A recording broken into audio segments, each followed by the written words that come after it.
તમારી મીટિંગને હવે રિઝલ્ટમાં બદલો. મીટિંગ પૂરી થઈ ગઈ પણ કોણે શું કરવાનું એ કોઈને ખબર નથી, તો સમજી લેજો કે તમારી મીટિંગ ફેલ છે. દુનિયાની સફળ કંપનીઓ મીટિંગ પછી હંમેશા મિનિટ્સ ઓફ મીટિંગ લખે છે. જો તમારે પણ પ્રોફેશનલ બનવું હોય તો આ 3 સ્ટેપ્સને ફોલો કરો. મિનિટ્સ ઓફ મીટિંગ એટલે શું?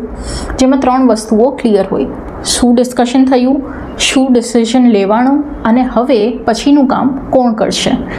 આ કોઈ લાંબી વાર્તા નથી, માત્ર ને માત્ર પોઈન્ટ્સમાં લખેલી માહિતી છે. સેકન્ડ, કોણ, શું અને ક્યારે. મિનિટ્સ ઓફ મીટિંગમાં સૌથી મહત્ત્વની વાત છે રિસ્પોન્સિબિલિટી.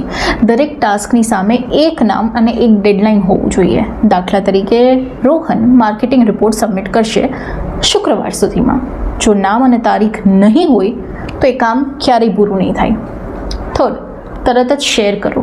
મીટિંગ પત્યાના 24 કલાકની અંદર મિનિટ્સ ઓફ મીટિંગ બધા જ મેમ્બર્સને મોકલી આપો. મોડું કરશો તો લોકો ચર્ચા ભૂલી જશે. જ્યારે આ મેલ કે મેસેજ બધા પાસે પહોંચે છે ત્યારે દરેકને પોતાની જવાબદારીનું ભાન રહે છે અને કોઈ બહાનાબાજી કરી શકતું નથી. ફોર્થ, રેકોર્ડ જાળવો. આ મિનિટ્સ ઓફ મીટિંગને એક અલગ ફોલ્ડરમાં સેવ કરો. ભવિષ્યમાં જ્યારે કોઈ વિવાદ થાય કે કન્ફ્યુઝન થાય ત્યારે આ લેખિત ડોક્યુમેન્ટ જ તમને સાચો રસ્તો બતાડશે.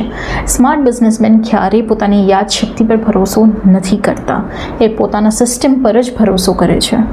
મીટિંગમાં લીધેલા બધા જ ડિસિઝન હવામાં ના ઉડાવી દો, એને મિનિટ્સ ઓફ મીટિંગ દ્વારા કાગળ પર ઉતારો. જો તમે અત્યાર સુધીમાં મિનિટ્સ ઓફ મીટિંગ નથી લખતા તો આજથી જ શરૂ કરો.